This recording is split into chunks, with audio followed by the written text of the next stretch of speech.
Hi guys, welcome back to Taylor Talks Trades. In today's episode we are filming at the Purple Roofing Company with owner Matthew Ford. He's a former Apprentice of the Year winner. He then went on to start his business after that. He's telling us about that journey as well as the upcoming challenges and the things that he's facing now in the industry. I hope you enjoy.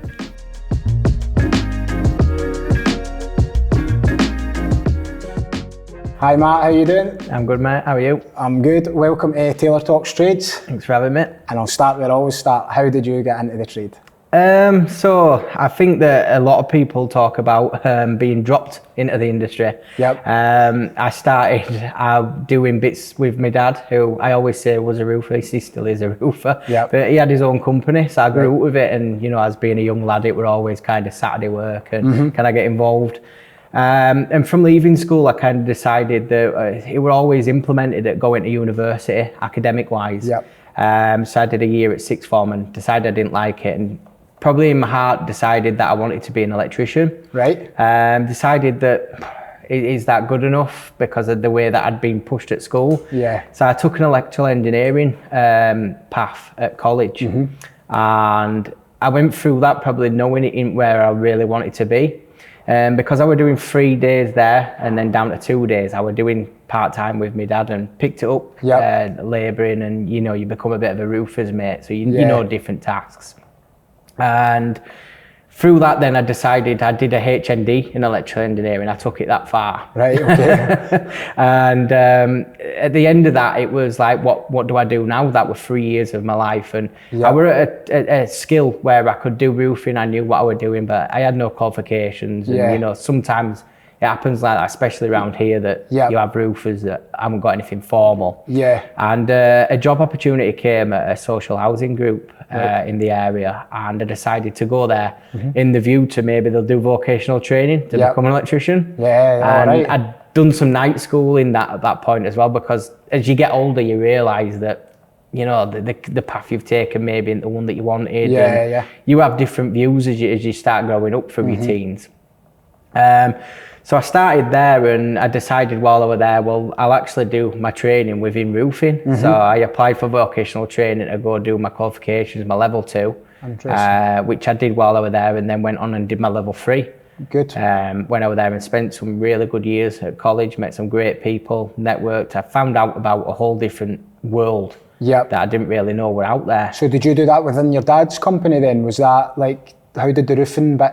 No, sorry, so this was with the social housing. Yes. You were working for them and you became a roofer with them? Yeah, I became more of a qualified roofer with them. I was employed as a roofer, but when I was there, it was a case of we changed tiles, cleared guttering, and that was as fun as it got. And I suppose that came on how like I decided that I wanted my own business. So what happened from there then? So you were with the social housing group, you were doing that roofing. What was the next step after that? It got to a stage where it was a great place.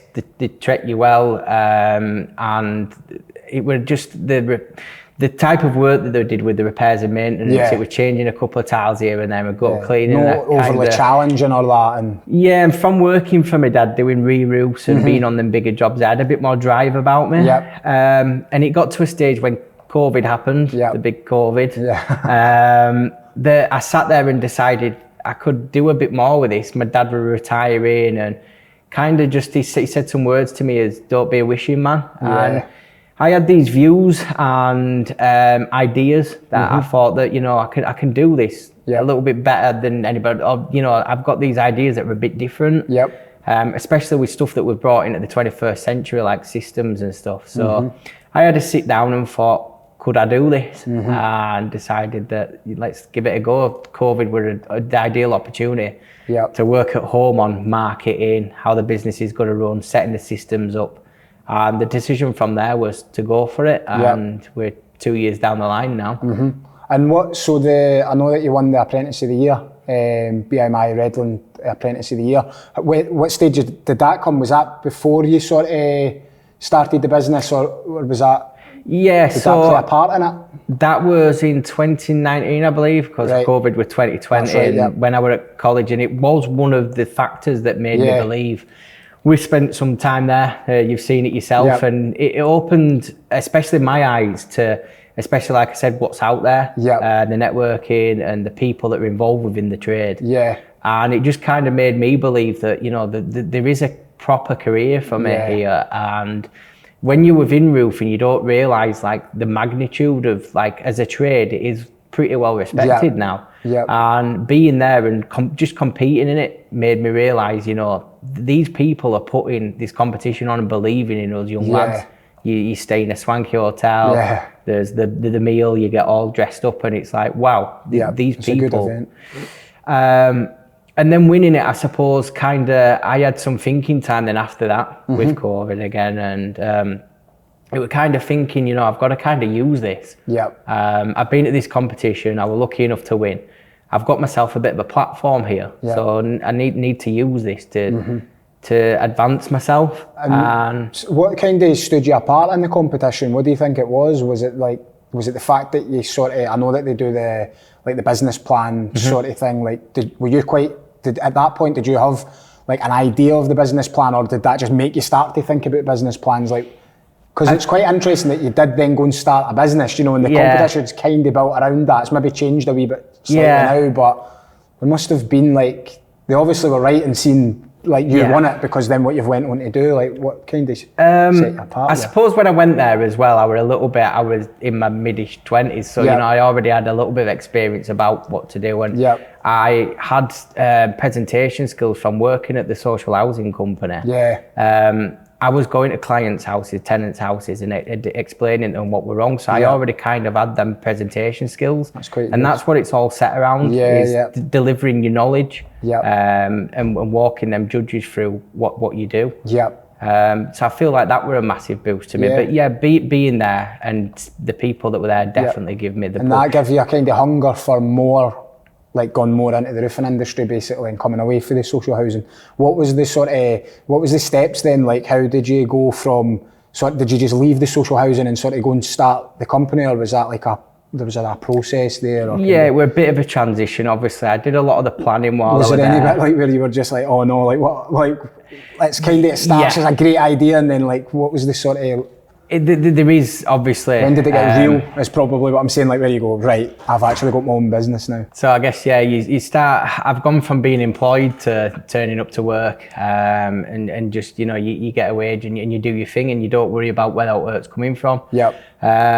So I employed my first employee, Morgan, which was as Apprentice at the time. He was just coming out, and having him to provide for, you know, and having to keep that going.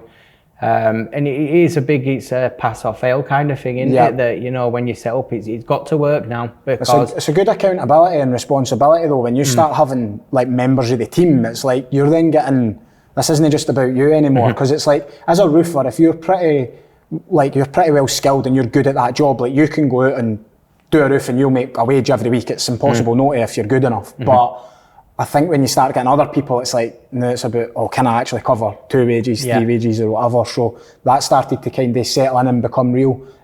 Morgan's doing well. Yeah, really well. We've seen him last week. Well, it'll only be last week when this comes out, but last week we were at the Apprentice of the Year and he's followed in your footsteps. So you're obviously doing something right there with encouraging him and pushing him and training him.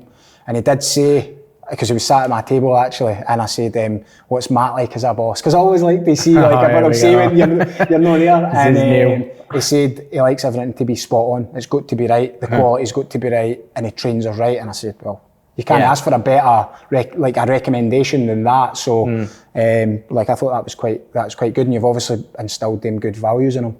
So moving on from there, mate, how's the business kind of going over the last kind of few years then? That was the first employee. Where's the team at now? How many have we got? I've got 8 lads now on the books. So we went through the gears quite quick actually. Yeah, we've the model of it, doing the prep work was, you know, like a bit of more of a premium, more on customer experience side. We know I do drill down into the guys, you know, that were the best that you know that we can be roofing wise. And we do a lot to be on top of training and everything. But one of the biggest aspects were, you know, hitting the likes of social media, marketing, making sure the branding were right. People have bought into that, and one of the things that sells us now is, you know, who we are as people and the customer service side. It's so important. It's so important. Say it's a flooded market, but it is, because there is a lot of roofing companies out there, but there's still loads of work. But what I'm saying is that, you know, you've got to be that best person. You've got to do something to set you apart a bit. Like as soon as we pulled up, you know, we seen your sign and your branding looks good. So you see like the Purple Roofing Company, and then we seen like one of your vans was outside as well, and it's wrapped. Do you know, you're taking the branding seriously. And I think I've probably done the same with Taylor Roofs. It was like right from the beginning, it was about having sign-written vans. They look good, clean and tidy.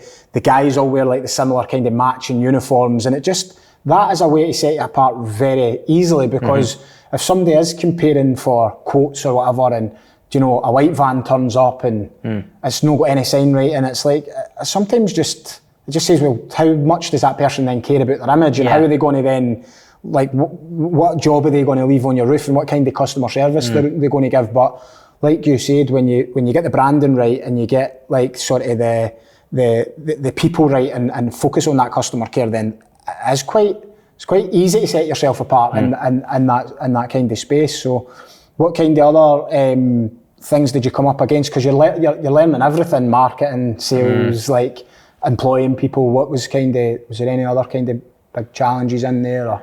Oh, they're still going on today, you know, every day. They pop up, and we're constantly looking at different ways to... the company is just about customer experience. It is making the place a good place for the lads to work. So making this place, we got to a point a little bit where don't advertise for jobs going out. We get recommended by the lads that work for us.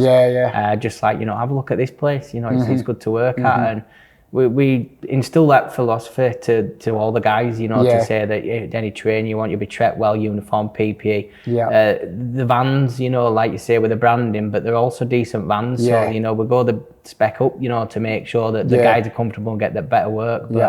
And we've invested heavily in software as well, customer service end. So we just scaled up to a different software, a bigger one, but we use a small one that sent text messages when we're on its way.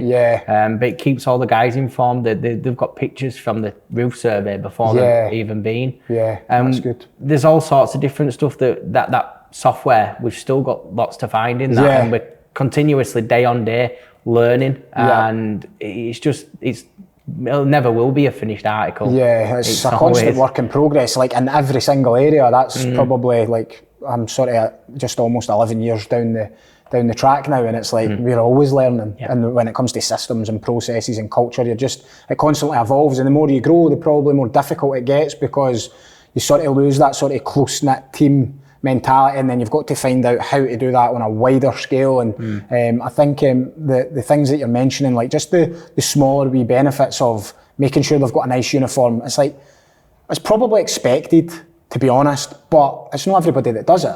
No. So, like, you know, there could be a half a dozen other roofers round about you that they just wouldn't provide uniform, because they're like, there's no point.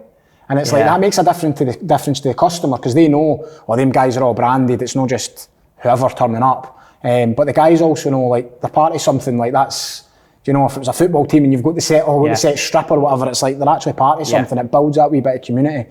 And have you found that helps kind of retain your team? Like, that's worked pretty well, just going that wee bit over and above for them? Do you think I fully think that they appreciate it, and they all feel that I've spoke to them, and, you know, I have an open door policy that, you know, this company is just as much about them guys as it is, you're only as good as your staff.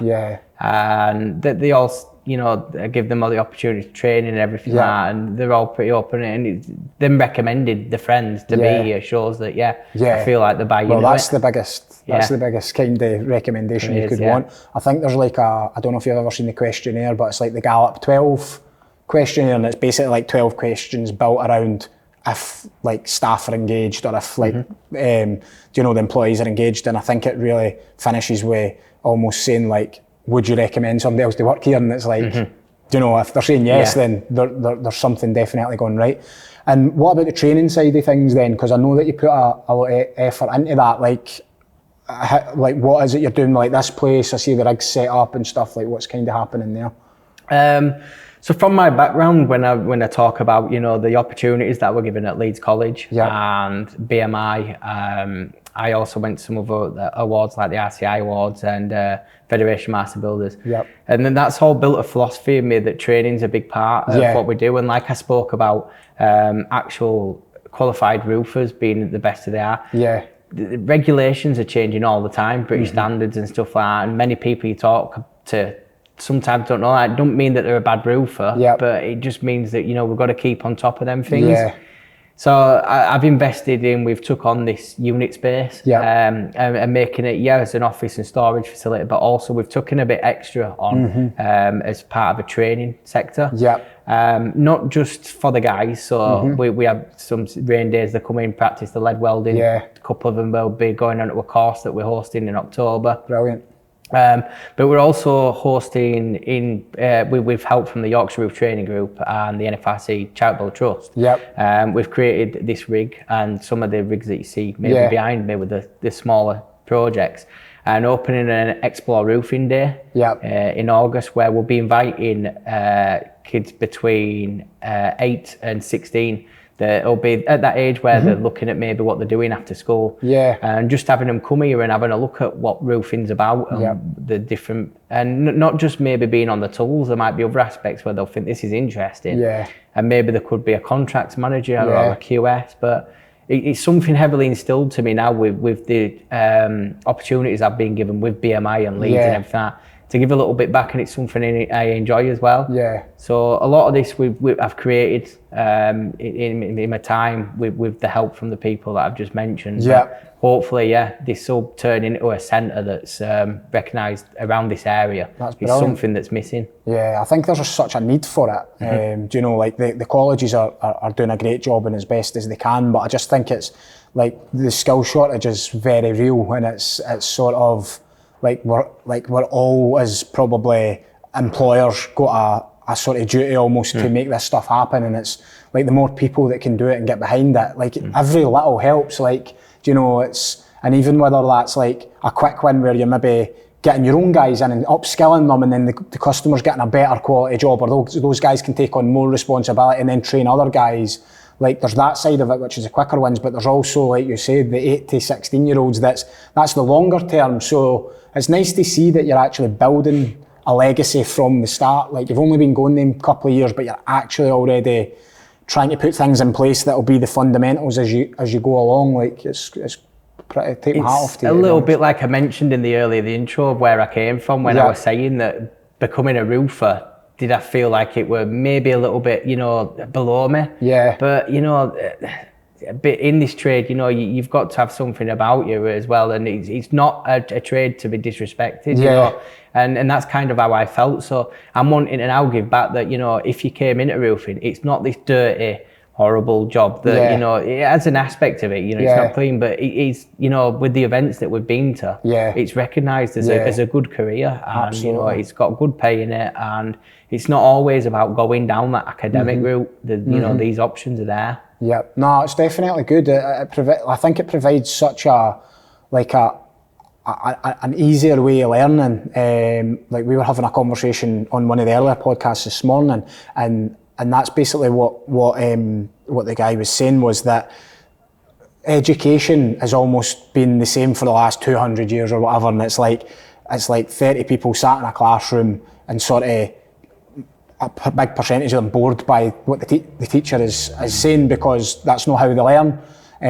But like with roofing, like, and you get a roofing apprenticeship, it's like you can get hands-on. There is the theory side as well, like you're going to be in a classroom, however you're learning stuff that's specific to the skill that you're doing with your hands. And it's like, for me, that was probably when I actually made the turning point of being like, from thinking I'm no good at learning to actually I can learn something, and then you get that skill and you get that trade behind you. And then I've just kind of almost from there went on another progressing sort of learning journey, where it's like, all right, well, I'll start my own business, and then you've got another whole host of things to learn, and you kick on from there. But it's like you said, it's like with guys like us trying to grow our companies as well, like through time there'll probably be pathways where you'll have a contracts manager and then you'll be wanting to get somebody trained up who would maybe take his place one day and he'll move on to the next level. And it's creating this pathway for this future generation to almost say, it is roofing, but you can learn the trade and then you can maybe go into, like, you could be a QS, you could be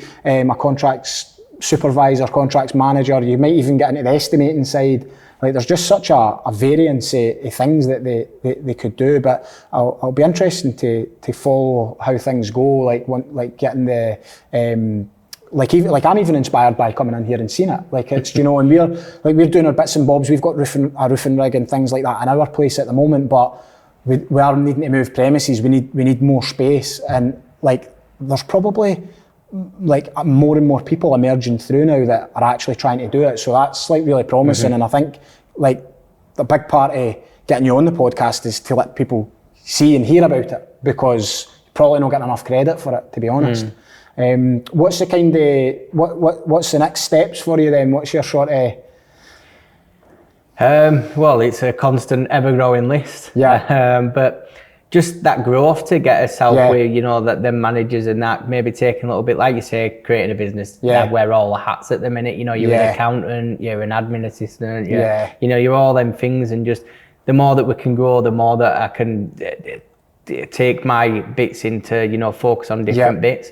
The training is one aspect that, I am pretty passionate about. Is that where you would like to spend most of your time, if you could, is like in the training area, sort of? A bit, but I do enjoy doing a bit of everything, and still, I don't drop on the tools and stuff sometimes. Just that, the big thing that I've taken out of this is the vary. And I enjoy all of it in its own way.